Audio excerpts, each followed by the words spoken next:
ಸಂಕ್ರಾಂತಿಯ ಬಳಿಕ ಕಾಂಗ್ರೆಸ್ನಲ್ಲಿ ಭಾರಿ ಬದಲಾವಣೆಯ ಗಾಳಿ ಬೀಸುತ್ತಾ ಎನ್ನುವಂತಹ ಪ್ರಶ್ನೆ ಎದುರಾಗಿರುವಂತದ್ದು. ಹಾಗೆ ನಾಯಕತ್ವ ಜಟಾಪಟಿಯ ಮಧ್ಯೆ ಡೆಲ್ಲಿಯ ದಂಡಯಾತ್ರೆ ಕೂಡ ನಡೆಯುತ್ತೆ. ಸಂಕ್ರಾಂತಿಯ ಬಳಿಕ ಕೈನಲ್ಲಿ ಬದಲಾವಣೆಯ ಗಾಳಿ ಬೀಸುತ್ತಾ ನಾಯಕತ್ವ ಜಟಾಪಟಿಯ ಮಧ್ಯೆ ದೆಹಲಿಯ ದಂಡಯಾತ್ರೆ ಮಾಡಲಿದ್ದಾರೆ ಉಭಯ ನಾಯಕರು.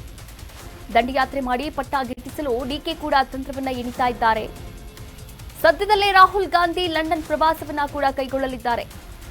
ಲಂಡನ್ ಟೂರ್ಗೂ ಮುನ್ನ ರಾಘಾ ಭೇಟಿಗೆ ಪ್ಲಾನ್ ಮಾಡಲಾಗಿರುವಂತದ್ದು. ಮೀಟಿಂಗ್ ಮಾಡಿ ಮಾತುಕತೆ ನಡೆಸಲು ಬಂಡೆ ರೆಡಿಯಾಗಿದ್ದಾರೆ. ಗದ್ದುಗೆ ಪಡೆಯಲು ಡಿಕೆ ಶತಾಯ ಕಸರತ್ತನ್ನ ಕೂಡ ನಡೆಸ್ತಾ ಇರುವಂತದ್ದು. ಎಸ್ ನೋಡಿ, ಸೆಪ್ಟೆಂಬರು, ಅಕ್ಟೋಬರು, ನವೆಂಬರು, ಡಿಸೆಂಬರು ಇದ್ಯಾವುದು ಕೂಡ ಕ್ರಾಂತಿ ಆಗಿಲ್ಲ. ಅಟ್ಲೀಸ್ಟ್ ಸಂಕ್ರಾಂತಿಗಾದರೂ ಕ್ರಾಂತಿ ಆಗುವಂತಹ ಸೂಚನೆಗಳು ಸಿಕ್ಕಿರುವಂಥದ್ದು. ಇದಕ್ಕೆ ಪುಷ್ಟಿ ನೀಡುವಂತೆ ಮೊನ್ನೆ ಅಷ್ಟೇ ಮೈಸೂರಿನ ಏರ್ಪೋರ್ಟ್ನಲ್ಲಿ ರಾಹುಲ್ ಗಾಂಧಿ ಅವರು ಸಿದ್ದರಾಮಯ್ಯ ಹಾಗೂ ಡಿಕೆ ಶಿವಕುಮಾರ್ ಅವರ ಜೊತೆ ಪ್ರತ್ಯೇಕವಾಗಿ ಒಂದು 50 ನಿಮಿಷಗಳ ಕಾಲ ಮಾತನಾಡಿದ್ರು. ಈ ಸಂದರ್ಭದಲ್ಲಿ ಡಿಕೆ ಅವರು ಕೂಡ ಮನವಿ ಮಾಡಿಕೊಂಡಿದ್ದಾರಂತೆ, ನಿಮ್ಮ ಜೊತೆ ಒಂದು ಮೀಟಿಂಗ್ ಮಾಡಬೇಕು ಎನ್ನುವಂತಹ ವಿಚಾರಕ್ಕೆ ಸಂಬಂಧಪಟ್ಟಂತೆ. ಇದೇ ಒಂದು ರಾಜಕೀಯ ವಿಚಾರದ ಬಗ್ಗೆ ಮಾತನಾಡಿದ್ದಾರೆ ಎನ್ನಲಾಗ್ತಾ ಇದೆ. ಒಟ್ಟಾರೆಯಾಗಿ ಶತಾಯ ಏನಾದರೂ ಆಗಲಿ ರಾಹುಲ್ ಗಾಂಧಿ ಅವರನ್ನ ಲಂಡನ್ಗೆ ಹೋಗೋದಕ್ಕಿಂತ ಮುಂಚೆ ಭೇಟಿಯಾಗಬೇಕು, ಹಾಗೆ ಈ ಒಂದು ಕುರ್ಚಿಯ ಕಸರತ್ತಿನ ಬಗ್ಗೆ ಮಾತನಾಡಲೇಬೇಕು ಅಂತ ನಿಂತಿರುವಂಥದ್ದು. ಆ ಮೂಲಕ ಪೂರ್ಣಾವಧಿ ಸಿಎಂ ಆಗಲು ಟಗರು ಲೆಕ್ಕಾಚಾರವನ್ನ ಕೂಡ ಹಾಕೊಂಡಿದ್ರು ಒಂದು ಕಡೆ.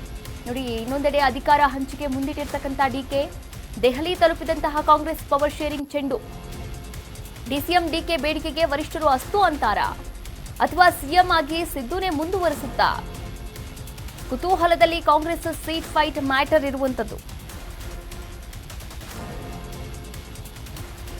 ಸಂಕ್ರಾಂತಿ ಬಳಿಕ ಏನೆಲ್ಲ ಬೆಳವಣಿಗೆಗಳಾಗಲಿದೆ, ಬದಲಾವಣೆಗಳಾಗಲಿದೆ, ತೀವ್ರ ಕುತೂಹಲವನ್ನ ಕೂಡ ಮೂಡಿಸಿರುವಂತದ್ದು. ನೋಡಿ, ಒಂದು ಕಡೆ ಸಿಎಂ ಸಂಪುಟ ಪುನರ್ರಚನೆಗೆ ದಾಳವನ್ನ ಕೂಡ ಹಾಕ್ತಾ ಇದ್ದಾರೆ ಸಿಎಂ ಸಿದ್ದು ಅವರು. ಇನ್ನೊಂದು ಕಡೆ ಗದ್ದುಗೆ ಪಡಿಲೇಬೇಕು ಅಂತ ಡಿಕೆ ಶತಾಯ ಕಸರತ್ತನ್ನ ಕೂಡ ಮಾಡ್ತಾ ಇರುವಂತದ್ದು. ಈ ಕುರಿತಂತೆ ಇನ್ನಷ್ಟು ಮಾಹಿತಿಯನ್ನ ನೀಡ್ತಾ ಹೋಗ್ತಾರೆ ನಮ್ಮ ಪ್ರತಿನಿಧಿ ಅಭಿಷೇಕ್. ದೂರವಾಣಿ ಸಂಪರ್ಕದಿಂದ ಜಾಯಿನ್ ಆಗ್ತಾ ಇದ್ದಾರೆ. ಅಭಿಷೇಕ್, ನೋಡಿ, ಈಗಾಗಲೇ ಗಮನಿಸ್ತಾ ಹೋಗೋದಾದ್ರೆ ಡಿಕೆ ತಂತ್ರವನ್ನ ಹೆಣಿತಾ ಇರೋದು ಕೂಡ ಗೊತ್ತಾಗ್ತಾ ಇರುವಂತದ್ದು. ಯಾಕಂದ್ರೆ ನಿನ್ನೆ ಕೂಡ ಒಂದು ಪೋಸ್ಟ್ ಮಾಡಿದ್ರು, ಡಿಕೆ ಸುರೇಶ್ ಅವರು ಕೂಡ ಪೋಸ್ಟ್ ಮಾಡಿದ್ರು, ಡಿಕೆ ಶಿವಕುಮಾರ್ ಅವರು ಕೂಡ ಪೋಸ್ಟ್ ಮಾಡಿದ್ರು. ಒಟ್ಟಾರೆಯಾಗಿ ಒಂದು ಕಡೆ ಪ್ರಯತ್ನ, ಇನ್ನೊಂದು ಕಡೆ ಪ್ರಾರ್ಥನೆ, ಗೆದ್ದೇ ಗೆಲ್ಲುತ್ತೆ, ಯಶಸ್ಸನ್ನ ಕೊಟ್ಟೇ ಕೊಡುತ್ತೆ ಎನ್ನುವಂತಹ ನಂಬಿಕೆಯಲ್ಲಿ ಡಿಕೆ ಶಿವಕುಮಾರ್ ಅವರು ಇರುವಂತದ್ದು. ಹಾಗೆ ಸಿದ್ದರಾಮಯ್ಯ ಅವರು ಕೂಡ ದೆಹಲಿಯ ದಂಡಯಾತ್ರೆಯನ್ನ ಕೂಡ ಮಾಡ್ತಾ ಇರುವಂತದ್ದು. ಏನೆಲ್ಲ ಅಪ್ಡೇಟ್ಸ್ ಇದೆ ಈ ಕುರಿತಂತೆ? ಕಾವ್ಯ, ಖಂಡಿತ ಅಧಿಕಾರ ಹಂಚಿಕೆ ಇದೀಗ ಆ ಒಂದು ಚೆಂಡು ಇದೀಗ ಮತ್ತೆ ದೆಹಲಿ ನಾಯಕರ ಅಂಗಳಕ್ಕೆ ತಲುಪಿರುವಂತದ್ದು.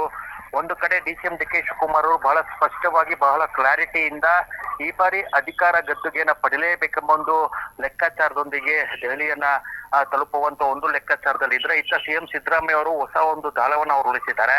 ಅದರಲ್ಲೂ ಕೂಡ ಯಾರೆಲ್ಲ ಸಚಿವ ಸ್ಥಾನದ ಆಕಾಂಕ್ಷಿಗಳಿದ್ದಾರೆ, ಜೊತೆಗೆ ಯಾರೆಲ್ಲ ಕ್ಯಾಬಿನೆಟ್ ಇಂದ ಹೊರಪಡುವಂತ ಸಚಿವರಿದ್ದಾರೆ ಅವ್ರನ್ನ ಕೊಟ್ಬಿಟ್ಟು ಹೊಸ ಸದಸ್ಯರನ್ನ ಸಚಿವ ಸಂಪುಟಕ್ಕೆ ಸೇರ್ಪಡೆ ಮಾಡಿಕೊಂಡು ಕೂಡ 5 ವರ್ಷಗಳ ಕಾಲ ಸಿಎಂ ಸ್ಥಾನವನ್ನ ಅಲಂಕರಿಸುವಂತ ಒಂದು ಲೆಕ್ಕಾಚಾರದೊಂದಿಗೆ ಸಿದ್ದರಾಮಯ್ಯ ಅವರು ಇದ್ದಾರೆ. ಹೀಗಾಗಿ ಇದೇ ವಿಚಾರವನ್ನ ರಾಹುಲ್ ಗಾಂಧಿ ಅವರ ಒಂದು ಭೇಟಿಯ ಸಂದರ್ಭದಲ್ಲಿ ಸಿದ್ದರಾಮಯ್ಯ ಅವರು ಕೂಡ ಈ ಒಂದು ವಿಚಾರವನ್ನ ಪ್ರಸ್ತಾಪ ಮಾಡಿದ್ದಾರೆ ಅಂತ ಹೇಳಲಾಗ್ತಿದೆ. ಇದ್ರ ಜೊತೆಗೆ ಏನು ರಾಹುಲ್ ಗಾಂಧಿ ಅವರು ಕೂಡ ಏನು 16ನೇ ತಾರೀಕಿನ ನಂತರ ಲಂಡನ್ ಪ್ರವಾಸ ಕೈಗೊಳ್ಳೋದ್ರಿಂದ ಅದಕ್ಕೆ ಮುಂಚಿತವಾಗಿ ಡಿಸಿಎಂ ಡಿಕೆ ಶಿವಕುಮಾರ್ ಅವರು ದೆಹಲಿಗೆ ಭೇಟಿ ಕೊಟ್ಟು ಅಲ್ಲಿ ರಾಹುಲ್ ಗಾಂಧಿ ಅವರನ್ನ ಭೇಟಿ ಮಾಡಿ ಈ ಒಂದು ವಿಚಾರವನ್ನ ಪ್ರಸ್ತಾಪ ಮಾಡುವಂತ ಒಂದು ಪ್ರಯತ್ನದಲ್ಲಿದ್ದಾರೆ. ಡಿಕೆ ಶಿವಕುಮಾರ್ ಆದ ನಂತರ ಏನು ರಾಹುಲ್ ಗಾಂಧಿ ಅವರು ವಿದೇಶದಿಂದ ಭಾರತಕ್ಕೆ ವಾಪಸ್ ಆದ ನಂತರ ಸಿದ್ದರಾಮಯ್ಯ ಅವರು ಜನವರಿ 22ರಿಂದ ಏನು ಅಧಿವೇಶನ ಸ್ಟಾರ್ಟ್ ಆಗಿದೆ. ಅದಕ್ಕೆ ಮುಂಚಿತವಾಗಿ ಸಿದ್ದರಾಮಯ್ಯ ಅವರು ಕೂಡ ಏನು ರಾಹುಲ್ ಗಾಂಧಿ ಅವರನ್ನ ಭೇಟಿ ಮಾಡಿ ಸಚಿವ ಸಂಪುಟ ಪುನರ್ರಚನೆ ಅಥವಾ ಏನೆಲ್ಲ ವಿಚಾರಗಳು ಗೊಂದಲ ಇದೆ ಅದನ್ನ ಕ್ಲಾರಿಟಿ ತೆಗೆದುಕೊಳ್ಳುವಂತ ಇರಾದೆಯಲ್ಲಿ ಸಿದ್ದರಾಮಯ್ಯ ಅವರು ಇದ್ದಾರೆ. ಹೀಗಾಗಿ ಜನವರಿ ತಿಂಗಳಲ್ಲಿ ಬಹುತೇಕವಾಗಿ ದೊಡ್ಡ ಮಟ್ಟದಲ್ಲಿ ಕ್ರಾಂತಿ ಆಗುತ್ತೆ ಅಂತ ಹೇಳಲಾಗ್ತಿದ್ರು ಕೂಡ ಹೈಕಮಾಂಡ್ ನಾಯಕರು ಸದ್ಯದ ಪರಿಸ್ಥಿತಿಯನ್ನ ಯಥಾಸ್ಥಿತಿಯಾಗಿ ಮುಂದುವರಿಸ್ತಾರೆ ಅನ್ನೋದು ಒಂದು ಪ್ರಶ್ನೆ ಕೂಡ ಇದೆ. ಯಾಕಂತಂದ್ರೆ ಪಾಲಿಕೆ ಚುನಾವಣೆ, ರಾಜ್ಯದಲ್ಲಿ ಪಾಲಿಕೆ ಚುನಾವಣೆ ನಡೆದಿದೆ, ಜೆಪಿಟಿಪಿ ಚುನಾವಣೆ ನಡೆದಿದೆ. ಅದಕ್ಕಿಂತ ಮುಖ್ಯವಾಗಿ ಕಾಂಗ್ರೆಸ್ ಹೈಕಮಾಂಡ್ ನಾಯಕರಿಗೆ ಪಂಚರಾಜ್ಯಗಳ ಚುನಾವಣೆ ನಡೆಸುವಂತ ಒಂದು ಜವಾಬ್ದಾರಿ ಇದೆ. ಹೀಗಾಗಿ ಇದರ ಒಂದು ಹಿನ್ನೆಲೆಯಲ್ಲಿ ನೋಡೋದಾದ್ರೆ ಹೈಕಮಾಂಡ್ ನಾಯಕರು ಯಥಾಸ್ಥಿತಿ ಮುಂದುವರಿಸ್ತಾರ ಅಥವಾ ರಾಜ್ಯ ಕಾಂಗ್ರೆಸ್ ನಡೆಯಲ್ಲಿ ಏನಾದ್ರೂ ಒಂದು ದೊಡ್ಡ ಕ್ರಾಂತಿಗೆ ನಾಂದಿ ಹಾಡ್ತಾರ ಅನ್ನೋದು ಕೂಡ ಸಹಜವಾಗಿ ಪ್ರಶ್ನೆ ಮೂಡುತ್ತೆ ಕಾವ್ಯ. ಇನ್ನು ರಾಹುಲ್ ಗಾಂಧಿ ಅವರು ಮೊನ್ನೆ ಮಾತನಾಡಿದಂತಹ ಸಂದರ್ಭದಲ್ಲೂ ಕೂಡ, ಅಂದ್ರೆ ಅವರ ನಡೆ ಆಗಿರ್ಬೋದು, ನುಡಿ ಆಗಿರ್ಬೋದು ನೋಡ್ತಾ ಹೋದ್ರೆ ಡಿಕೆಶಿ ಹಾಗೂ ಸಿದ್ದು ಇವರಿಬ್ಬರಿಗೂ ಕೂಡ ಒಂದೇ ಅಟ್ ಎ ಟೈಮ್ ಅಂದ್ರೆ ಆಹ್ವಾನವನ್ನ ನೀಡ್ತಾರಾ, ಅಟ್ ಎ ಟೈಮ್ ಮಾತನಾಡ್ತಾರಾ ಅಥವಾ ಪ್ರತ್ಯೇಕವಾಗಿ ಮಾತುಕತೆ ಏನಾದ್ರೂ ನಡೆಸ್ತಾರಾ ಎನ್ನುವಂಥದ್ದು? ಕಾವ್ಯ, ಬದಲಾದ ಒಂದು ಪರಿಸ್ಥಿತಿಗೆ ಇದಾಗಲೇ ವಿಶೇಷ ಅಧಿವೇಶನ ಜನವರಿ 22ನೇ ತಾರೀಕಿಂದ ಆರಂಭ ಆಗಿರೋದ್ರಿಂದ ಇದಾಗಲೇ ರಾಹುಲ್ ಗಾಂಧಿ ಅವರು ವಿದೇಶ ಪ್ರವಾಸ ವೇಳಾಪಟ್ಟಿ ಹೊರ ಬಂದಿದೆ. ಹಾಗಾಗಿ ಡಿ.ಕೆ. ಶಿವಕುಮಾರ್ ಅವರು ಎಲ್ಲೊಂದ್ ಕಡೆ ಅಸ್ಸಾಂನ ಅಧಿವೀಕ್ಷಕರಾಗಿ ಆಯ್ಕೆಯಾಗಿದೆ.